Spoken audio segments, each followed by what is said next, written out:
Oke, ketemu lagi sama gue Rizal di Let On Techno.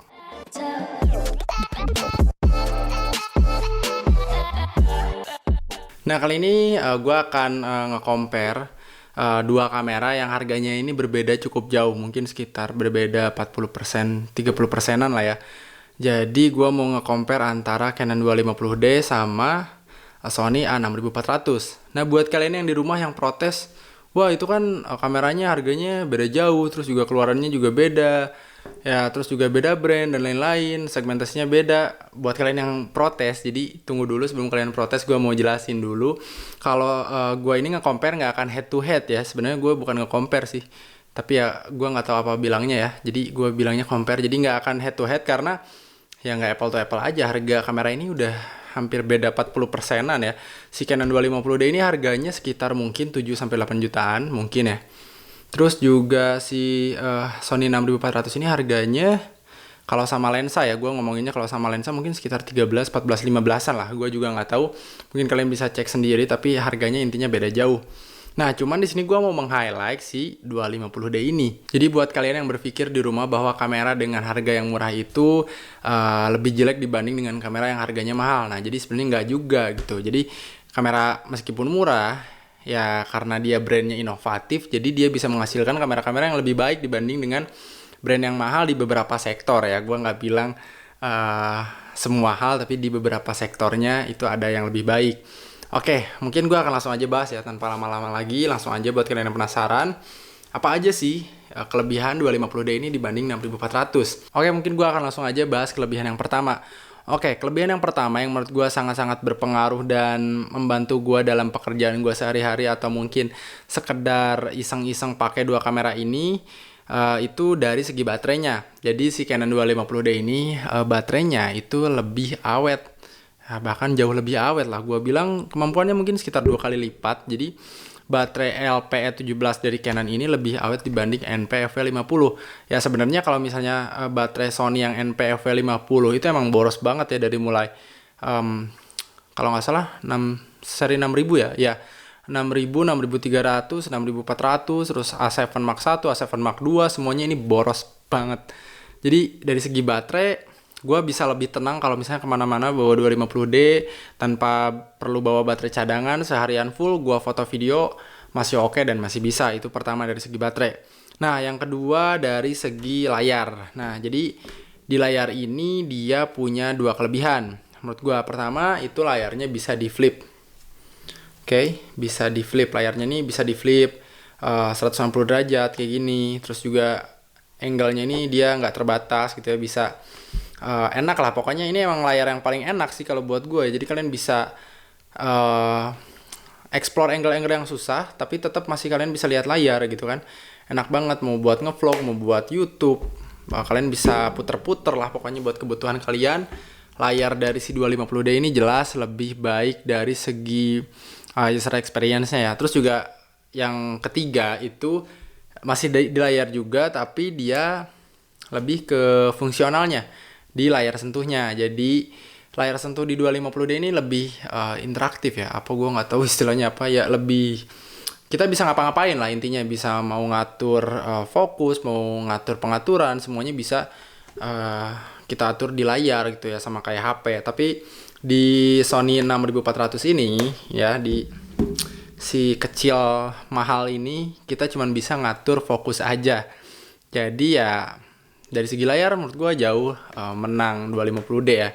Oke, terus selanjutnya nih ya, mungkin selanjutnya kalian agak kurang percaya, tapi jujur gue sendiri juga nggak percaya pada awalnya. Yang terakhir adalah dari autofocusnya. Nah, autofocus 250D ini gue bisa bilang lebih cepat dibanding Sony 6400. Nah, mungkin kalian kaget ya. Mungkin dulu waktu keluar si Sony Alpha 6400 ini, dia diklaim sebagai salah satu kamera dengan fokus tercepat gitu. Cuman gue bisa bilang fokusnya ini kalah cepat dibanding Canon 250D. Oke, mungkin buat kalian yang nggak percaya, gue mungkin cerita dulu sedikit ya. Jadi ketika gue video ya, mungkin kan fokus lebih ke video ya. Kalau dari segi single fokusnya sendiri untuk foto sih, dua kamera ini nggak kerasa sih perbedaannya, hampir gapnya ini hampir tipis banget. Tapi gue ini bilangnya dari segi video karena dari video kan dia continuous ya. Nah, dari continuousnya sendiri dia fokusnya ini cepet banget. Jadi pertama gue kaget ketika beli kamera ini si 250D. Terus gue pakai lensa kit ya. Si lensa kitnya ini dia belum STM.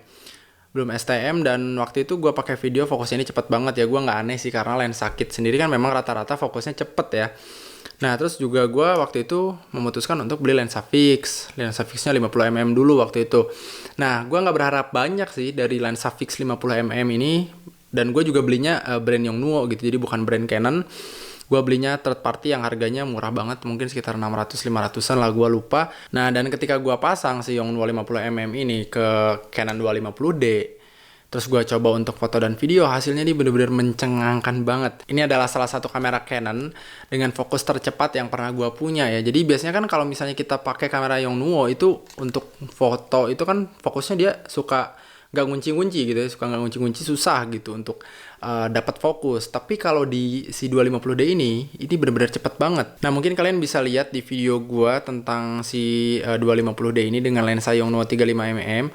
Mungkin juga gua akan taruh linknya di deskripsi. Jadi cepet banget dari fotonya. Terus ketika gua video, gua kaget juga karena gua nggak ngerasain ada delay fokus gitu ya. Mungkin ya beberapa kali ada miss fokus tapi jarang banget, jadi bagus. Terus juga gua waktu itu upgrade ke lensa 35mm. Nah di lensa 35mm ini performanya lebih baik lagi dari segi fokus dan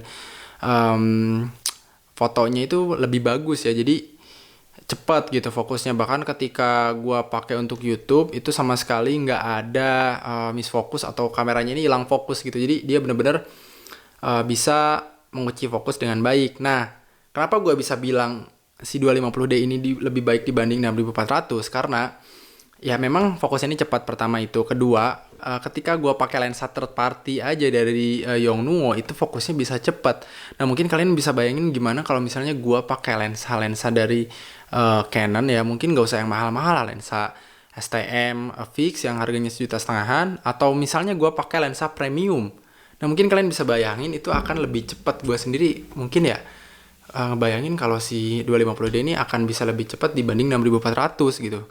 Sedangkan autofocus 6400 ini menurut gue ketika gue udah pakai 250D ini ya, gue ngerasa masih agak lambat gitu. Entah kenapa ya, gue ngerasa kayak gitu, entah perasaan gue atau kayak gimana. Nah itu sih kelebihan-kelebihan dari 250D yang bisa dibilang cukup mencengangkan juga ya dengan harga yang setengahnya. Tapi dia punya banyak kelebihan dibanding dengan kamera yang lebih mahal gitu. Jadi nggak selalu harga murah punya spek yang di bawah gitu, enggak. Nah mungkin kalian nanya alasannya kenapa sih gua nge-compare dua kamera ini ya, harganya kan beda jauh gitu, otomatis dari segi kualitas dan hasil akan berbeda dong. Nah ya karena justru itu gua nggak mau ngebandingin secara head to head ya, tapi kalau misalnya secara spek di atas kertas dia punya kemiripan gitu. Pertama sensornya APS-C ya, kedua dia udah 24 megapiksel jadi sama. Jadi resolusinya 24 megapiksel. Terus juga bisa 4K. Jadi dua kamera ini bisa 4K. Meskipun gua nggak mau terlalu jauh ngomongin 4K-nya sampai mana, karena ya dua kamera ini kan beda harga dan beda kelas lah. Jadi ya agak kurang apa ya, kurang adil aja kalau misalnya gua bandingin secara head to head. Tapi gua mau ngomongin aja spek di atas kertasnya aja ya. Nah terus dia udah bisa A-focus juga si 250D. Si Sony 6400 ini juga udah bisa e-focus ya. Jadi alasan gue kenapa mau nge-compare dua kamera ini karena secara spek di atas kertas hampir mirip gitu secara speknya ya, meskipun user experience-nya sendiri ya jelas beda. Nah mungkin sekian video dari gue, semoga ini bisa memberikan informasi ke kalian yang mungkin mau beli kamera 8 jutaan atau 7 jutaan tapi ngerasa kurang ya. Kalian harus pikirin lagi kalau misalnya kamera-kamera murah itu belum tentu kualitasnya murahan.